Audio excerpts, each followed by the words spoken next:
Sebenarnya setiap obrolan tuh kita jadi belajar lagi juga sih. Iya.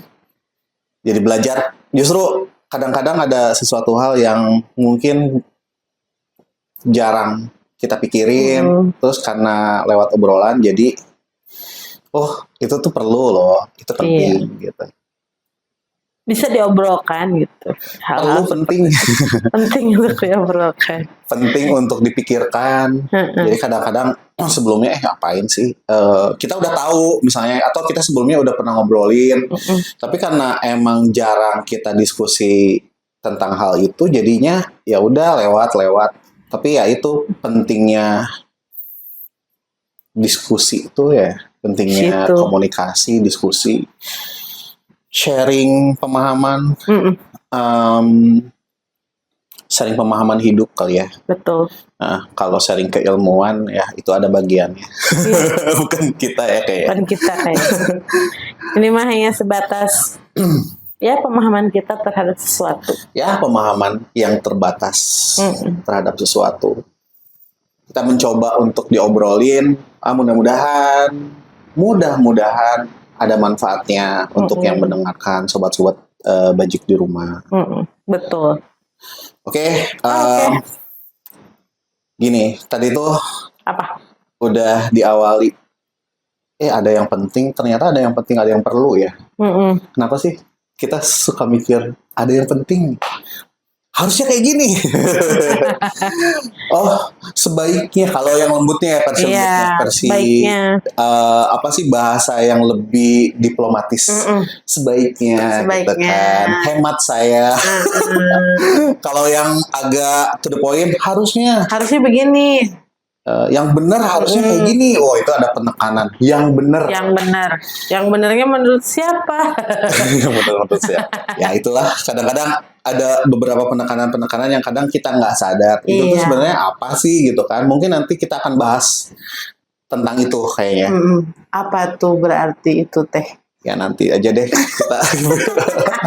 sebelum kita masuk ke yang tadi pembahasan atau obrolan malam ini, sebelumnya tuh ya mengingatkan lah kepada sobat-sobat Bajik di rumah, kalau misalnya ada waktu ya setelah menonton konten-konten kita, disarankan untuk untuk membiasakan diri untuk mengetik hal-hal positif lewat doa. Ya itu yang kita sarankan kemarin kan.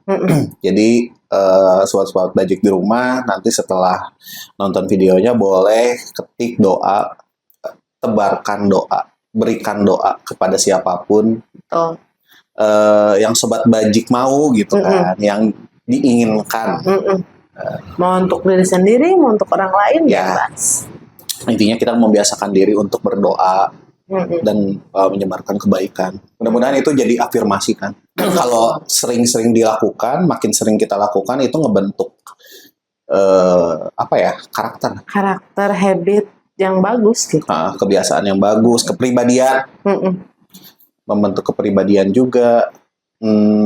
Ya mudah-mudahan nanti kedepannya kan bisa lebih siap lagi, lebih lebih punya energi lah, lebih semangat. Betul. Kalau misalnya banyak energi positif, biasanya kita lebih semangat lagi dalam menjalani hidup, menjalani tantangan gitu kan. Ya, kalau kita mau lihat itu sebagai tantangan kan, berarti kan kita harus punya tenaga lebih ya. Jangan sampai lemes. Betul. Nah, iya sih. Itu tadi ada yang diinginkan. Yang diharapkan mungkin ya. Tadi ada hal yang penting, ada hal yang perlu, ada hal yang baik. Nah, menurut Mama itu tuh dari mana asalnya? Dari mana ya? Penilaian diri sendiri mungkin ya, pendapat diri sendiri. Dari dalam diri kita sendiri, pemikiran kita sendiri. Iya. Diri sendiri. Itu apa bahasa lainnya? Ego. Aku. Diri. Ego. Aku. Wah. Saya. Kayaknya udah mulai masuk nih ke pembahasan. Jadi segala hal yang berhubungan dengan yang tadi ya, kalau misalnya kita ngomongin seharusnya seperti ini, yang penting tuh harusnya seperti ini misalnya. Yang penting tuh seperti ini, atau misalnya yang benar itu seperti ini, gitu kan. Kita lebih naik lagi nih dari yang harus, yang penting harus jadi benar gitu kan. Paling base-nya, paling diplomatisnya baik. Yang baik. Baiknya. Padahal itu tuh kan masih bagian dari apa yang kita inginkan juga kan sebenarnya. Nah itu tuh apa? Tadi ya, apa namanya? Ego. Nah, ego ini tuh banyak orang, kalau Abah lihat ya, banyak orang sekarang mulai menggunakan kata ego dalam konteks, misalnya dalam segala hal gitu kan, dalam apa sih namanya tuh, dalam keseharian tuh kadang-kadang, misalnya kalau yang paling mudah kita bisa mengamati ya, kebiasaan masyarakat kita kan lewat media sosial tuh. Betul. Nih kadang-kadang si ego ini tuh kayak jadi semacam sumber masalah gitu. Si aku ini tuh sumber masalah ya. Kenapa dibilang sumber masalah?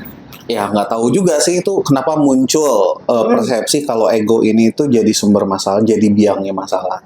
Mungkin nanti kita bisa bahas lah, kita bisa obrolin kenapa sih ego ini tuh kadang-kadang bisa menjadi ya, atau misalnya kadang bisa jadi apa ya, yang apa sih namanya tuh, yang tertuduh gitu. Yang kambing hitam. Kambing hitam, yang dikambing hitamkan dalam setiap permasalahan. Oke, jadi untuk memulai seperti biasa, dimulai dengan pertanyaan. Pertanyaannya berarti ya sesuai dengan pembahasan ini. Berarti bagaimana jika kita menghilangkan ego? Bagaimana jika kita menghilangkan ego? Wah, ini agak linu ya. Ngedengernya tuh aduh ini linu. Aduh, tingkat tinggi. Beda ya. Egoless ya. Egoless. Bisa nggak sih? Jadi perlu dipahamin dulu sih.